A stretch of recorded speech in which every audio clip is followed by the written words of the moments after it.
ஷங்கர் டைரக்ஷன்ல ராம் சரண், கியாரா அத்வானி, அஞ்சலி, எஸ்.ஜே. சூர்யா, மேகா ஸ்ரீகாந்த், சுனில், பிரம்மானந்தம், வெனிலா கிஷோர், ஜெயராம்லாம் நடிச்சு தமிழ் டப்பிங்கோட இப்போ தேட்டர்ஸ்ல ரன் ஆயிட்டு இருக்க படம் தான் கேம் சேஞ்சர். நாட்டுல நடக்கிற கரப்ஷன் எல்லாம் அழிக்கணும்னு ஐபிஎஸ் ஆயிருந்து லவ் பண்ண கியாரா அத்வானிக்காக ஐஏஎஸ் ஆகணும்னு ட்ரை பண்ணி ஐஏஎஸ் ஆன ராம் சரணுக்கும் பண்ண தப்புக்கு பிராய்ச்சித்தமா இனி ஆட்சியில நல்லது மட்டுமே பண்ணணும்னு நினைக்கிற சிஎம் மேகா ஸ்ரீகாந்துக்கு அப்படியே ஆப்போசிட்டா பதவி வெறியோட நாட்டுல எல்லா தப்பையும் ஒரு கேங்க வச்சு நடத்திட்டு வர மேகா ஸ்ரீகாந்தோட வளர்ப்பு மகன் எஸ்.ஜே. சூர்யாவுக்கும் நடுவில் நடக்கிற political game and back story தான் இந்த கேம் சேஞ்சர்.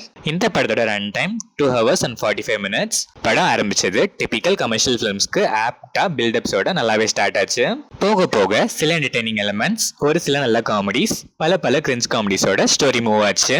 இன்டர்வல் கிட்ட ப்ரெடிக்டபிள்னாலும் ஸ்கிரீன் பிளே கொஞ்சம் என்கேஜிங்காவே இருந்துச்சு. செகண்ட் ஹாஃப் ஃபிளாஷ்பேக் போர்ஷன் டீசென்டாவே இருந்துச்சு. ஆனா அது கூட ப்ரெடிக்டபிள் தான், ஸ்டில் ஷார்ட்டா தான் இருந்துச்சு.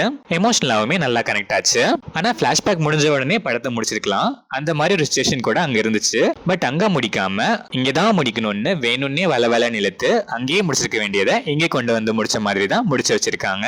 ரொம்பவே டிராகியா இருந்துச்சு. இந்த படத்தோட பெரிய பிளஸ் ராம் சரண் தான். Charming and energetic performance, flashback portion emotions, mass buildups, காமெடிஸ்னு எல்லாமே பெர்ஃபெக்ட்டா பண்ணி தன்னால முடிஞ்ச அளவுக்கு இந்த படத்தை கேரி பண்ணி காப்பாத்திருக்காரு. படம் ஆரம்பிச்சதுல இருந்து எண்ட் வரைக்குமே ஆல்மோஸ்ட் ஆல் ஃப்ரேம்ஸ்லயும் வராரு. கியாரா அத்வானி ரோல் பல படங்கள்ல பார்த்த சேம் கிரிஞ்ச் ரோல்னாலும் பெர்ஃபார்மன்ஸ் கியூட். லவ் போர்ஷன்ஸும் காமெடி போர்ஷன்ஸும் மோஸ்ட் ஆஃப் த பிளேசஸ்ல கிரிஞ்ச் மேக்ஸ் தான். எஸ்.ஜே. சூர்யா யூஷுவல் வைபோட மாசா பெர்ஃபார்ம் பண்ணாலும் ரோல் வெயிட்டேஜ் அவரை கீழே இறக்கி விட்டுருச்சு. அஞ்சலி ஷார்ட் ஸ்கிரீன் டைம் வந்தாலும் கொடுத்த ரோல நீட்டா பண்ணிருக்காங்க. சுனிலோட கேரக்டரை தேவையில்லாம சைடு வச்சிருக்காங்க. இந்த ரோலையே பேசாம ஸ்டோரி விட்டு அசைடா வச்சிருக்கலாம். ஜெயராமோட ஒன்லைனர்ஸ் அங்கங்க நல்லா ஒர்க் ஆச்சு.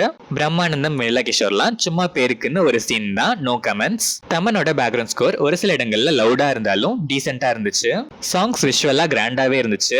Cinematography, editing, visuals, colour grading எல்லாமே கிராண்டியரா இருந்துச்சு. தமிழ் டப்பிங் கூட பக்காவாவே இருந்துச்சு. ஓவராலா பார்த்தா ஒரு சில டயலாக்ஸும் ஐடியாலஜிஸும் நல்லாவே இருந்துச்சு.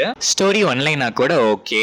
ஸ்கிரீன் பிளேல லவுட்ரா காமெடி போர்ஷன்ஸ்லாம் கிரிஞ்சு. செகண்ட் ஹாஃப்ல பிளாஷ்பேக் போர்ஷனுக்கு அப்புறம் ரொம்பவே டிராகி, டெஃபினட்டா ட்ரிம் பண்ணிருக்கலாம். கண்டிப்பா இந்தியன் 2க்கு இது பெட்டர் தான். ஸ்டில் விண்டேஜ் சங்கரை எக்ஸ்பெக்ட் பண்ணி போனா டிசப்பாயிண்ட் ஆகிறதுக்கு நிறையவே சான்சஸ் இருக்கு. மேக்கிங் சாங்ஸ்னு பல கோடி செலவு பண்ணி விஷுவலா ட்ரீட் கொடுக்கணும்னு எடுத்துக்கிட்ட மெனக்கெடல்ல கொஞ்சம் ஸ்கிரீன் பிளேலையும் எடுத்திருந்தா இன்னும் ஒரு நல்ல சேஞ்சாவே வந்திருக்கும் இந்த கேம் சேஞ்சர். ஸ்டில் ஷங்கருக்கு ஒரு கம்பேக்கா இல்லைனாலும் இந்தியன் 2 அளவுக்கு டிராபேக்காவும் இல்ல.